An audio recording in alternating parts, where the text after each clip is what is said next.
அமெரிக்க அதிபர் ஹெர்மூஸ் வளைகுடாவை தனக்கு இணைக்க போறோண்டு ஒரு மனநிலை சோர்வடைந்த மனிதனாக பேசுகிறார்.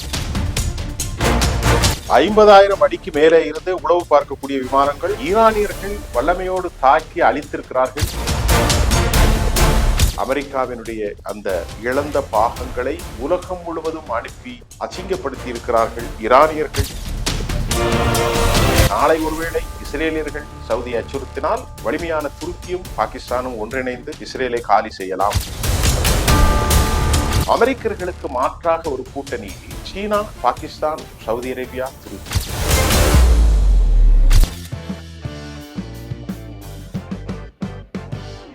நேர்களே, எம் தொலைக்காட்சியினுடைய சர்வதேச பார்வைக்காக இன்னைக்கு நம்ம முக்கியமாக பேச போறது அமெரிக்காவுக்கு எந்த அளவிற்கு ஒரு பெரும் சேதாரத்தை ஏற்படுத்தியது என்பதை நான் ஏற்கனவே MQ-9,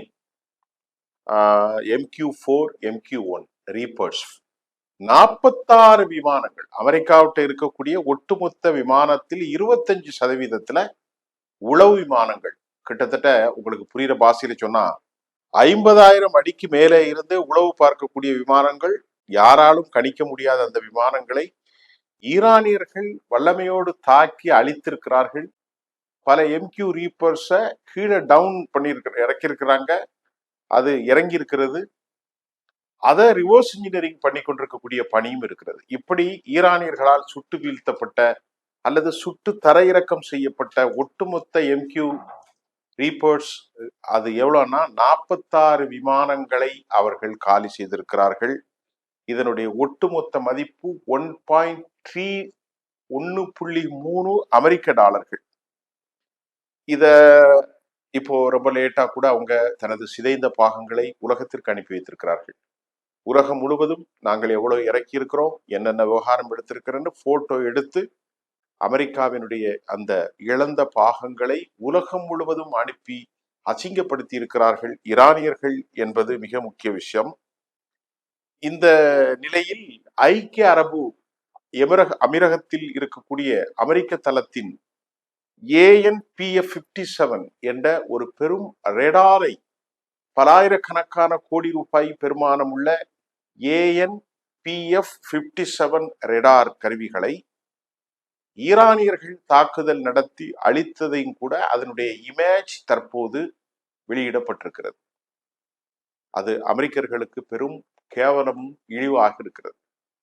MQ-9 46 விமானங்கள் ஒட்டுமொத்த அமெரிக்க கையிருப்பில் இருக்கக்கூடிய 25%.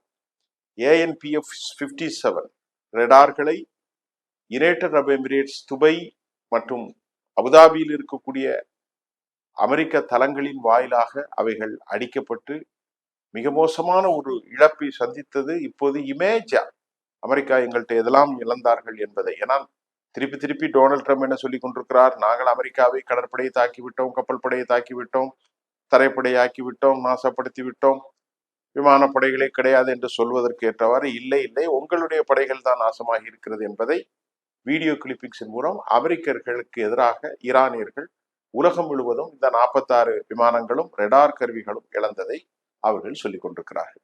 இந்த நிலையில் மிக முக்கியமான ஒரு செய்தி அமெரிக்காவை ஆட்டித்தான் படைத்திருக்கிறது. அமெரிக்கா இந்த வளர்ச்சிக்கு காரணம் என்ன? 1970 காலகட்டங்களில் பெட்ரோ டாலர் என்கின்ற ஒரு காலகட்டத்தை அமெரிக்கர்கள் கொண்டு வந்தார்கள். 30-40 காலகட்டங்களில், 35வது காலகட்டங்களில் அரபு நாடுகளில் அமெரிக்கர்கள், யூரோப்பியர்கள் எல்லாம் சேர்ந்து இந்த பெட்ரோல்களை கண்டுபிடித்த போதும் அமெரிக்கா அதற்கு ஏகபோக உரிமையை அவர்கள் எடுத்துக்கொண்டார்கள். 70 காலகட்டங்களில் அமெரிக்கர்கள் ஒரு அக்ரிமெண்ட்டை போட்டாங்க சவுதியோடு. சவுதி தான் இருப்பதில் பெரிய நாடு, மற்ற நாடுகள் எல்லாம் சின்ன நாடு. அப்பொழுதுதான் மிகச்சிறிய நாடு. 1966ஆம் ஆண்டு காலங்களில் தான் UAE அபுதாபியில பெட்ரோல் கண்டுபிடிக்கப்பட்டது. ஓமன்ல இருக்கு, அதுக்கப்புறம் பஹ்ரைன், அதுக்கப்புறம் குவைத், அபுதாபி, சவுதி அரேபியா, எல்லா நாடுகளிலும் இது எல்லாமே ஒரு டிரான்சாக்ஷன். எல்லாமே நீங்க எதுல பண்ணணும், அமெரிக்காவினுடைய டாலர்ல தான் பண்ணணும் அப்படின்னு சொல்லி ஒரு 1/4 லிட்டர் 250 ml விற்றாலும் அது அமெரிக்க டாலர்ல சில சென்ஸ் கொடுத்து தான் வாங்கணும்.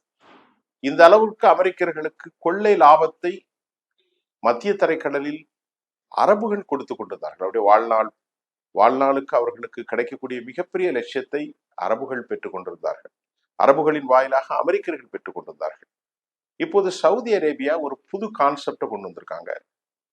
அவர்களுக்கு முன்னால் இஸ்லாமிக் நேட்டோ என்ற ஒரு பெரும் படையை சவுதி ரெஜிம், அதுல சவுதி அரேபியா, துருக்கி மற்றும் பாகிஸ்தான், இந்த இஸ்லாமிக் ரெஜிம் என்ன பணி செய்வதென்றால் இந்த 3 காரணங்களுக்காக நான் ஏற்கனவே சொல்லியிருக்கேன். சவுதியினுடைய பெரும் பொருளாதாரம், துருக்கியினுடைய 5ஆம் தலைமுறை விமானங்கள், அது ஒரு நேட்டோவினுடைய 2வது பெரிய நாடு ஐரோப்பாவில், அது ஒரு மேனுஃபேக்சரிங் ஹப்பு. 3வது பாகிஸ்தானியர்களுடைய படைகளும் அணுகுண்டும். இந்த எல்லாவற்றையும் ஒருங்கிணைத்துதான் அமெரிக்கர்கள் நமக்கு எந்த பிரயோசனமும் இல்லை, நாளை ஒருவேளை இஸ்ரேலியர்கள் சவுதியை அச்சுறுத்தினால் வலிமையான துருக்கியும் பாகிஸ்தானும் ஒன்றிணைந்து இஸ்ரேலை காலி செய்யலாம் என்ற ஒரு திட்டத்தில் இந்த இஸ்லாமிக் நேட்டோ உட்பட 14 நாடுகள், இன்னும் ஏராளமான நாடுகள் அதில் சேர்வதற்காக முயற்சி செய்து கொண்டிருக்கிறார்கள் என்ற தகவலும் நமக்கு வந்திருக்கிறது. நம்ம ஏற்கனவே சொல்லியிருக்கோம். இப்ப நான் உங்களுக்கு சொல்ல போற மிக முக்கியமான விஷயம், சவுதி அரேபியா ஒரு மிக முக்கியமான அறிவிப்பை வெளியிட்டிருக்கிறாங்க. கிட்டத்தட்ட இந்த 50-60 ஆண்டுகளில் அவர்களுடைய மூலதனம் மட்டும் எவ்வளவோ ஒரு குறிப்பிட்ட காலத்தில் அவர்கள் செய்திருக்கிற மூலதனத்தை சொல்லி மாளாது. அமெரிக்காவில் ஒரு குறிப்பிட்ட காலத்தில் 700 லட்சம் கோடி முதலீடு செய்திருக்கிறார்கள். இந்த ஒரு சில ஆண்டுகள் ஒட்டுமொத்தமாக 700 லட்சம் கோடி டாலர். 700 லட்சம் கோடி என்றால் 7 டிரில்லியன் டாலர். அந்த அளவிற்கு சவுதியில் இருந்தெல்லாம் அவர்கள் பணத்தை தண்ணியாக, கடல் தண்ணியை போன்று பெட்ரோல் தண்ணீரை எடுத்து டெய்லி ஒரு 4 லட்சம் 8 லட்சம் பேரல்கள் ஃப்ரீயா கொடுக்குறாங்க. எங்க? அமெரிக்காவுக்கு. அமெரிக்கா உலகத்தை மிரட்டுறதற்கு, அமெரிக்காவுடைய பொருளாதார வல்லமைக்கு அவ்வளவு காரணம் அரபுகள் தான். இப்ப சவுதி அரேபியா ஒரு அறிவிப்பை வெளியிட்டிருக்கிறது. விஷன் 2030 2030 2030 சவுதி அரேபியா உலக அளவில் பெரிய ஒரு நாடாக மாறுவதற்கு பெட்ரோல் சார்ந்த அவற்றை தாண்டி அவர்கள் மறுமுதலீடு, சுற்றுலாத்துறை, மேனுஃபேக்சரிங் துறை, டிஃபென்ஸ் காரிடார், ஆர்டிபிஷியல் இன்டெலிஜென்ஸ், அதே போல மேக்கிங் சவுதி அரேபியா, அதே போன்று யூனிவர்சிட்டிஸ், அதே போன்று இம்போர்ட்டட் தாண்டி உள்நாட்டில் பல மைன்ஸ்களை உருவாக்குவது, பாலைவனங்களை அக்ரிகல்ச்சர் சோலைவனங்களாக மாற்றுவது, அப்படி உலக அளவில் அதை ஒரு பெரிய ஹப்பாக மாற்றுவதற்குத்தான் அவர்கள் ஒரு 400 லட்சம் கோடி ரூபாயை ஒதுக்கீடு செய்திருக்கிறார்கள். ஆட்டோமொபைல் ஏற்கனவே அவங்கள்ட்ட இருக்கு. ப்ரோ ஆட்டோ ப்ராடக்ட் எல்லாம் எக்ஸ்போர்ட் பண்ண போறாங்க. அதை ஏஐ தொழில்நுட்பத்தை பண்ண போறாங்க. மேக் சவுதி அரேபியா அப்படிங்க, மேக் இன் சவுதி அந்த மாதிரி அவங்க செய்யறதற்கு முயற்சி பண்றாங்க. யூனிவர்சிட்டிஸை கொண்டு வர போறாங்க. பெரிய மால்கள், உலகின் அற்புதமான சுற்றுலா தலங்கள், பாலைவனங்கள், இன்ஃப்ராஸ்ட்ரக்சர்ஸ், இப்படி சொல்லிக்கிட்டே போகலாம். மெடிக்கல் டிவைசஸ், மெடிக்கல் ஏசியாவிலே பெரிய அளவில். நான் அவங்கள்ட்ட அவ்வளோ செல்வம் இருக்கு. அந்த செல்வத்தை அவர்கள் என்ன சொல்றார்கள், நாங்கள் இனி வரும் காலங்களில் எங்கள் 2030 விஷன்ல அமெரிக்காவில் இன்வெஸ்ட்மெண்ட் பண்ண மாட்டோம் அப்படின்னு அவங்க சொல்லாம 90% எங்களில் கிடைக்கும் இனி லாபத்தை, அது பெட்ரோல்ல கிடைச்சாலும் சரி, ஏஐல கிடைச்சாலும் சரி, எதுல கிடைச்சாலும் சரி, சுற்றுலாத்துறையில் கிடைச்சாலும் சரி, ஆட்டோ ப்ராடக்ட் எக்ஸ்போர்ட் கிடைச்சாலும் சரி, எல்லாமே சவுதிக்குள்ளதான் நாங்க இன்வெஸ்ட்மெண்ட் பண்ணுவோம் அப்படின்ட்டு, இனி அமெரிக்காவுக்கு எங்கள் இன்வெஸ்ட்மெண்ட் கிடையாது அப்படின்னு அறிவிச்சிட்டாங்க. ஏன்னா அமெரிக்காவை தான் காலி செஞ்சுட்டாங்களே ஈரான். நீ ஏர் டிஃபென்ஸ் சிஸ்டத்தை வச்சு என்ன பண்றது? அமெரிக்காவுடைய ரேடார் ஒண்ணுக்கு ஆகாது, அமெரிக்காவுடைய ஏர் டிஃபென்ஸ் சிஸ்டம் ஒண்ணுக்கு ஆகாது. அமெரிக்க படைகளே ஓடி போயிட்டாங்க. அதனால நாங்க செல்ஃப் டிஃபைன்ஸ், எங்களை நாங்கள் தற்காத்து கொடுக்க, self reliant, make in Saudi Arabia. Make America சொல்றது மேக் யூஎஸ் கிரேட் அகைன் மாதிரி, மெகாவா அமெரிக்காவுக்கு ஒரு ஸ்லோகம் உண்டு, இந்தியாவுக்கு ஒரு மேக் இன் இந்தியா உண்டு. அதே மாதிரி சவுதி நாங்களே எங்கள் சொந்தமாக 90% எங்கள் நாட்டில் கிடைக்கக்கூடிய பெரும் பொருளாதாரத்தை எங்க நாட்டுக்குள்ளே இன்வெஸ்ட்மெண்ட் பண்ண போறான்னு சொல்லி அமெரிக்கர்களுக்கு பெரும் பேதி மாத்திரையை கொடுத்து அமெரிக்கா ஷாக்காய் போய்விட்டது. இது ரொம்ப முக்கியமான விஷயம். இதனை தாண்டி இனி டாலரில் பரிவர்த்தனை அல்ல, உலகம் முழுவதும் மாறி வருது. யுவானில் பரிவர்த்தனை, ரூஃபில்ல பரிவர்த்தனை, எண்ணில், இப்படி எல்லா விதத்திலும் பார்க்கிற போது யுவான் சீன பணத்திலே பரிவர்த்தனை. இப்போது நீங்கள் இந்த கூட்டணி அமைத்து பாருங்கள். அமெரிக்கர்களுக்கு மாற்றாக ஒரு கூட்டணியை அறிவித்ததன் மூலமாக சீனா, பாகிஸ்தான், சவுதி அரேபியா, துருக்கி, சீனாவில் ஏராளமான தொழில் வளங்கள் இருக்கிறது, ஆயுதங்களும் இருக்கிறது. அமெரிக்கர்களை விட்டுவிட்டால் சீனாவில் இவர்கள் ஆயுதங்களை வாங்கலாம். கான் என்று சொல்லக்கூடிய 5th ஜெனரேஷன் விமானங்களை தயார் செய்கிறார்கள். உலகில் பெரும் ட்ரோன்களையும் தயார் செய்கிறார்கள். இப்ப இத ஏன் அவங்க செய்யறாங்கன்னா, நாங்கள் அமெரிக்கா அவர்களை புறந்தள்ளிவிட்டோம், அமெரிக்கர்கள் எங்களுக்கு தேவை இல்லை என்ற ஒரு முடிவை அவர்கள் எடுத்ததன் விளைவாக ஈரானியர்களின் கோபத்திலிருந்து தப்பலாம். 1.8 ட்ரில்லியன் அராம்கோ நிறுவனத்தின் அந்த உற்பத்திகளை உலகம் முழுவதும் அவர்கள் எக்ஸ்பேண்ட் செய்யறதுக்கான it has a multi dimension scope. அதற்கு பல வழிகளான, பல யுக்தியான, பல பார்வையிலான ஸ்கோப் இருக்கு. அதனால அமெரிக்கா உன் சங்காத்தமே எனக்கு வேண்டாம்பா அப்படின்னு அவங்க அறிவிச்சிட்டாங்க. இதனால அமெரிக்கா திணறும். அமெரிக்காவுடைய பொருளாதாரம் இனி டிக்ளைன் ஆகும். டாலர் எக்கனாமிக்கு பதிலாக யுவான் வந்துவிட்டு அப்படின்னா சிக்கல் தான். இப்ப பிரிக்ஸ் கூட்டமைப்புகள் அதைத்தான் கொண்டு வர போகிறார்கள். நேற்று சொல்லியிருந்தோம், உலகத்துல 49% மக்கள் பிரிக்ஸ் கூட்டமைப்பில் இருக்கிறார்கள். உங்களுக்கு புரியுறமென்றால் China, India, Russia, South Africa, Brazil, இன்னும் நிறைய நாடுகள் உறுப்பாக வரப்போகிறார்கள். ஈரான் கூட பிரிக்ஸ் கூட்டமைப்பின் உறுப்பாக ஆக போகிறார்கள். இது அமெரிக்கர்களுக்கு நல்ல செய்தி அல்ல என்பதையும், ஈரானியர்கள் இதை முழுவதும் காலி செய்ததன் விளைவாக சவுதி அரேபியா தனது முதலீட்டுகளை அங்கே மாற்றப் போகிறார்கள் என்பது ரொம்ப முக்கியம். அமெரிக்க அதிபர் ஹெர்மூஸ் வளைகுடாவை தனக்கு இணைக்க போறோண்டு ஒரு மனநிலை சோர்வடைந்த மனிதனாக பேசுகிறார். ஹெர்மூஸ் வளைகுடா என்பது ஈரானுடைய பார்ட்டு. அது ஒரு ஜலசந்தி. ஓமனுக்கும் ஈரானுக்கும் மட்டும்தான் அதில் உரிமை இருக்கிறது தவிர மற்றவர்களுக்கு உரிமை இல்லை. அப்படி இருக்கச்ச நிலைமை மாறி இப்போது என்ன நடக்கிறது என்றால், இந்த ஜலசந்தியை தங்களுக்கு சொந்தமாக ஆக்கிக் கொள்ள அவர்கள் முயன்றாலும் அந்த முயற்சியில் அவர்கள் தோல்வி கண்டிருக்கிறார்கள். சட்ட ரீதியாக ஐநா கன்வென்ஷனல் ஆக்ட் படி ஒரு நாட்டின் நிலப்பரப்பை சுயாதீனமாக இல்லாமல் யாரும் ஆக்கிரமிப்பு செய்ய முடியாது. Point number 1. அப்படி ஒரு நிலப்பரப்பை தங்கள் நாட்டுக்குள் அவர்கள் வாங்க வேண்டும் என்று வைத்துக் கொள்ளுங்கள். உதாரணத்திற்காக கிரீன்லேண்ட் அவர்கள் வாங்குகிறார்கள். கிரீன்லேந்துக்கு அது கொடுக்கவில்லை, டென்மார்க்கு கொடுக்கிறது என்று சொன்னாலும் அதை சண்டை இல்லாமல் இணைத்துக் கொள்வதற்காகவும் சட்ட வரம்புகளை அமெரிக்கா வைத்திருக்கிறது. The constitution has forward.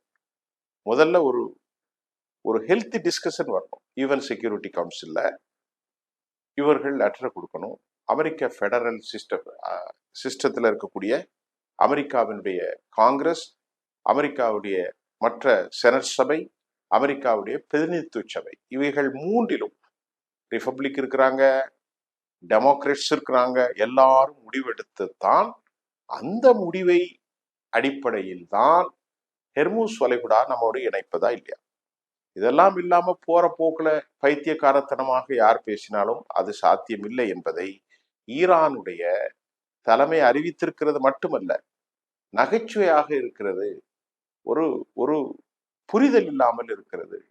இறையாண்மை கொண்ட எங்கள் நாட்டின் ஒரு பகுதியை எப்போதும் நாங்கள் விட்டுக் கொடுக்க போவதில்லை என்பதை தெளிவாக சொல்லியிருக்கிறார்கள். இந்த நிலையில் ஈரானுடைய உச்ச தலைவர் மசூத் பெசஸ்கியான் அவர்கள், அதாவது பிரசிடென்ட் மசூத் பெசஸ்கியான் ஒரு அறிக்கையில சொல்றாரு, எனக்கும் உச்ச தலைவர் முஜித்தபாவுக்கும் இடையே நல்ல உறவு இருக்கிறது, எந்த பிரச்சனையும் அல்ல, நாங்கள் நட்புறவோடு பழகிறோம், எங்களுக்குள் எந்த வேறுபாடும் இல்லை. ரொம்ப அழகா சொல்லிட்டார். அதனால அவர் எங்களுக்கு அறிவிச்சு கொடுத்திருக்கிறது, எங்களுக்கு கைட்லைன் பண்றது, எங்களுக்கு ஷோ, எங்களுக்காக ஷோ ரொம்ப தெளிவுபடுத்தி காட்சிப்படுத்தினது, பேச்சிலே எங்களுக்கு அவர் காட்டியது என்றால் unity among the communities, among the உம்மாஸ், நம் சமூகங்களுக்கிடையே இருக்கிற உணர்வுகளை நீங்கள் ஒன்றுமைப்படுத்துங்கள், அமெரிக்கரை நாங்கள் தோற்கடிப்போம் என்ற அளவிற்கு இன்றைக்கு மசூத் பெசஸ்கியான் முஜிதபா தனக்கு வழங்கிய very hard and clear instruction என்னங்கிறத அவர் ப்ரொக்ளைம் பண்ணியிருக்கார். நாட்டு மக்களுக்காக ஒரு பிரகடனமாக ஜனாதிபதி அவர்கள் சொல்லியிருக்கிற செய்தியும் இப்போது நாம் பார்க்கக்கூடியதாக இருக்கிறது. அமெரிக்கர்கள் ஈரானை பின்பற்றி இப்போது மிக பொருட்செலவிலான ஏர் ஸ்ட்ரைக்கர் விமானங்களை கைவிட்டு ட்ரோன்கள் உற்பத்திக்கு வந்திருக்கிறார்கள். அது பெரிய நகைச்சுவை.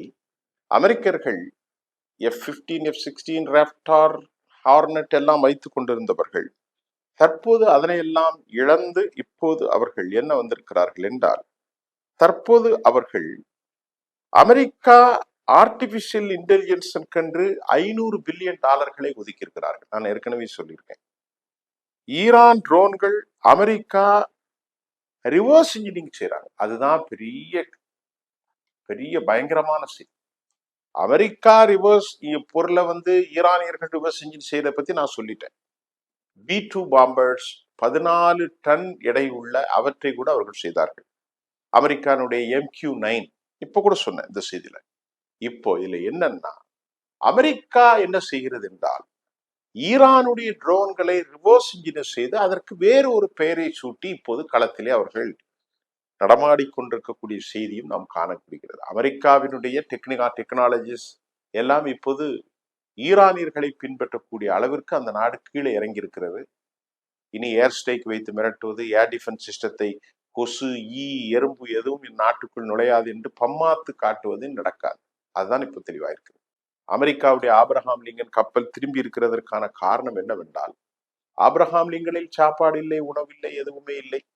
அது மட்டும் இல்லாமல் அவர்களுக்கான அந்த கேட்டரிங் 5th ஃபிளீட்ஸ் பஹ்ரைன்ல இருந்துதான் பெர்ஷியன் வளைகுடாவுக்கு அனுப்பப்பட்டது அல்லது மத்திய தரைக்கடலுக்கு அனுப்பப்பட்டது. இப்பொழுது அந்த விளையாட்டு இல்லை. அரபு நாடுகளில் எங்கிருந்தும் அவர்களுக்கான உணவு USS ஆப்ரஹாம் லிங்கனுக்கு 5000 பேர் இருக்காங்க. 5000 பேருக்கு உணவு அங்கே உள்ளே செய்து கொண்டாலும் அதற்கான முதலீட்டு பொருட்கள், அதற்கான மூலதன பொருட்கள் எதுவும் இல்லாமல் ஈரான் தற்போது ஆப்ரஹாம் லிங்கனை 62 பேர் தற்கொலை செய்திருக்கிறார்கள். உங்களுக்கு நம்ப முடியுமாங்க? 62 பேர் தற்கொலை செய்திருக்கிறார்கள்.